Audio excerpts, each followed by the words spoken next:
Hello à toutes et à tous, moi c'est Julie, je suis ingénieure et passionnée de beauté bio et nutrition depuis presque 20 ans.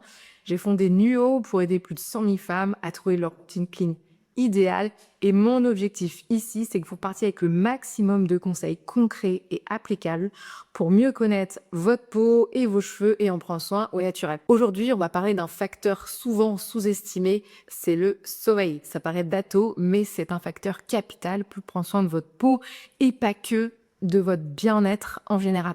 Parce que même si vous avez des bons produits, les nuits trop courtes ou de mauvaise qualité peuvent affecter la beauté de votre peau et de vos cheveux.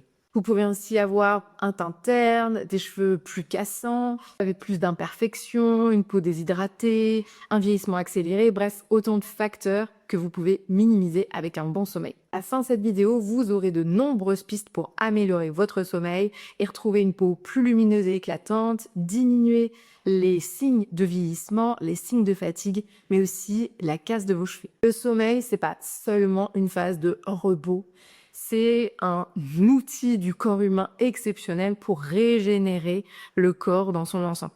La nuit, la température du corps baisse, la microcirculation s'intensifie et les cellules se régénèrent jusqu'à 3 fois plus vite qu'en journée. Le pic de mélatonine, la fameuse hormone du sommeil, notamment entre 23h et 2h du matin, elle permet aussi de stimuler la synthèse de collagène et d'élastine qui, bien sûr, jouent un rôle fondamental dans l'élasticité de votre peau et le vieillissement prématuré. Et à contrario, le manque de sommeil, ça fait augmenter le taux de cortisol dans le corps, donc qui est l'hormone du stress.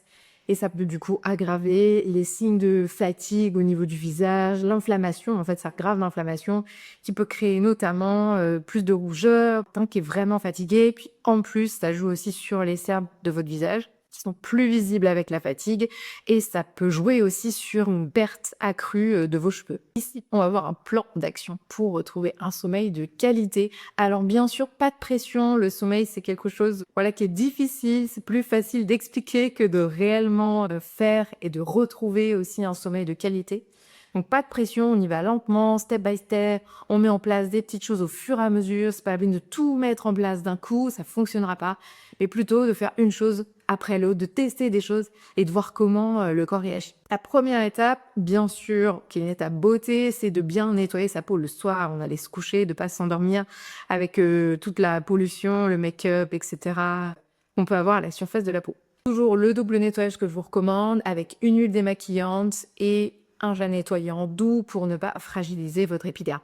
Je vous recommande ensuite d'utiliser un sérum à l'acide hyaluronique pour venir repulper la peau, booster aussi la production de collagène, d'élastine. Je vous recommande notamment le sérum booster à l'acide hyaluronique de la marque Novexpert qui est ultra concentré en acide hyaluronique, bas poids et haut poids moléculaire pour venir repulper et hydrater votre peau. Et ensuite, vous pouvez appliquer une crème de nuit, notamment qui a une texture souvent un peu plus riche pour aider la peau à se régénérer. Et je vous recommande notamment la crème aux actifs oxygénants de la marque La Canopée qui contient notamment des extraits de wakame, du maté vert, qui ont vraiment une action antioxydante et régénératrice. Deuxième étape, qui n'est pas des moindres, c'est de vous coucher et de vous réveiller à heure fixe plus ou moins 20 minutes. C'est pas moi qui le dis, c'est la science. C'est capital toute la semaine d'essayer de garder ce rythme pour avoir un sommeil de qualité et que le cerveau comprenne ces phases d'éveil et ces phases de sommeil. Ça, c'est à choisir aussi en fonction de votre chronotype. Si vous êtes plutôt du soir ou du matin, et bien justement adapter vos horaires de lever, vos horaires de coucher en fonction de ça. Essayez pas, si vous êtes plutôt couche-tard, lève-tard, de vous réveiller super tôt et inversement. Écoutez-vous et voyez un petit peu, vous pouvez le voir notamment en vacances, dans des moments où vous n'avez pas trop de sollicitations extérieures. C'est comme ça que vous pouvez suivre vraiment votre chronotype. Ensuite, créez un rituel de sommeil apaisant. J'insiste sur la partie lumière. On a souvent tendance à avoir des plafonniers très lumineux, des LED très blanches. On évite ce type de lumière le soir. On va plutôt privilégier des lumières qui ne sont pas directes. Donc si vous avez des petites lampes à droite à gauche, plutôt de la lumière chaude, voire même de la lumière plutôt orangée rouge, puisqu'au contraire ça aide justement à l'endormissement. Donc on évite de se réveiller, on évite de stimuler la rétine avec beaucoup de lumière qui va venir en fait bloquer la mélatonine, qui est cette hormone qui vous permet d'aller vous coucher. Bien sûr, on évite les écrans au moins 1 heure à 2 heures avant d'aller se coucher, parce que non seulement en plus de vous stimuler par scroller, la lumière bleue des écrans aussi stimule vos yeux, donc on coupe au maximum. On essaie d'avoir un repas qui est léger le soir, de manger voilà, à minima 2 heures, voire 3 heures avant d'aller se coucher, pour justement que la digestion ait le temps de se faire. Et puis, on évite les activités physiques sportives très intenses le soir. Pourquoi? Parce que ça fait notamment, bon, on le sait, de monter potentiellement le cardio, etc. Mais en plus, ça fait monter votre température corporelle. Et c'est important que la température de votre corps baisse pour mieux dormir et mieux s'endormir. Vous pouvez aussi favoriser un rituel plus sensoriel avec par exemple une petite tisane, des huiles essentielles apaisantes, on pense à la fleur d'oranger, à de la lavande. Vous pouvez aussi vous faire un automassage du visage le soir. Moi, je recommande souvent le Roll On Jade que j'adore, que je masse pendant 2-3 minutes et en même temps, je respire. Ça permet aussi d'abaisser finalement le stress et puis d'accompagner vers le sommeil. Pour la respiration, c'est assez simple. Vous respirez, vous inspirez sur 4 temps. Vous bloquez pendant 2 secondes, pendant 2 temps, et ensuite vous expirez sur 8 temps.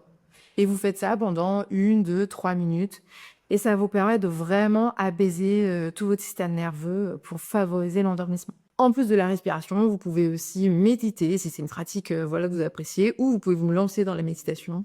Ça permet aussi voilà, de limiter le stress et de préparer au sommeil. Autre étape importante, c'est de dormir dans des conditions de température adéquate, c'est-à-dire pas trop chaud. On va plutôt favoriser 18-19 degrés dans la chambre. Mettez plutôt plus de couverture qu'augmenter le chauffage. C'est important que la température du corps baisse, favoriser un sommeil réparateur. Pour prendre soin de votre peau, même la nuit, et aussi de vos cheveux, vous pouvez utiliser une tête d'oreiller en soie. Ça va venir notamment éviter de froisser le visage, éviter d'abîmer les cheveux, donc c'est tout idéal, comme par exemple les têtes d'oreiller en soie, la marque Emily Spillo. Enfin, je vous donne quelques astuces le matin pour booster votre énergie, pour booster votre réveil et finalement pour préparer votre sommeil. Parce qu'en fait, oui, le sommeil, ça se prépare à la journée. Donc notamment au réveil, hydratez-vous immédiatement. Il faut savoir que le corps, il est déshydraté. Et donc, buvez voilà, un grand verre d'eau et idéalement, buvez 1 litre avant midi pour recharger votre peau en eau. En plus, plus une peau elle est hydratée et plus elle sera lumineuse. Et en plus, vous allez favoriser énormément d'autres fonctions du corps au-delà de simplement la peau. Rincez votre visage à l'eau tiède pour éliminer les toxines qui se seraient sécrétées pendant la nuit. Et puis ensuite, vous pouvez appliquer un sérum antioxydant. Je pense notamment à un sérum à la vitamine C, comme celui de Novexpert. Et puis ensuite, appliquez votre crème de jour pour protéger et un SPF aussi si voilà, vous sortez à la lumière du jour.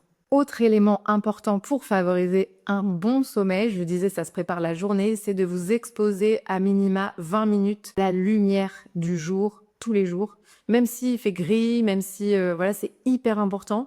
Vous pouvez vous exposer bien sûr avec un SPF au niveau du visage. Ce qui est important, c'est que la rétine de vos yeux voit la lumière pour envoyer un signal que là c'est la journée et que ça se synchronise bien avec votre cerveau, qui se dise là c'est la journée et ben ce soir ce sera la nuit. En résumé, un bon sommeil c'est un soin naturel, efficace et scientifiquement prouvé et ça bénéficiera aussi à l'ensemble de votre corps, à votre bonne humeur, vraiment à votre santé physique. Donc c'est à votre gestion de l'alimentation, de la satiété. Voilà, c'est ultra bénéfique de bien dormir même si c'est pas toujours facile à faire. Donc, ce que je vous demande là à la fin de cette vidéo, c'est choisir un des sujets que j'ai abordés et vous dire, OK, je le mets en place, je teste à partir de demain ou la semaine prochaine. Petit à petit, avoir votre routine idéale pour encore mieux dormir. N'hésitez pas à partager en commentaire votre rituel de sommeil ou ce qui a marché pour vous pour le sommeil. N'hésitez pas à liker si vous avez appris des choses, si ça vous a aidé, à partager cette vidéo si vous pensez qu'elle peut aider quelqu'un d'autre. N'hésitez pas à vous abonner pour encore plus de conseils beauté et bien-être.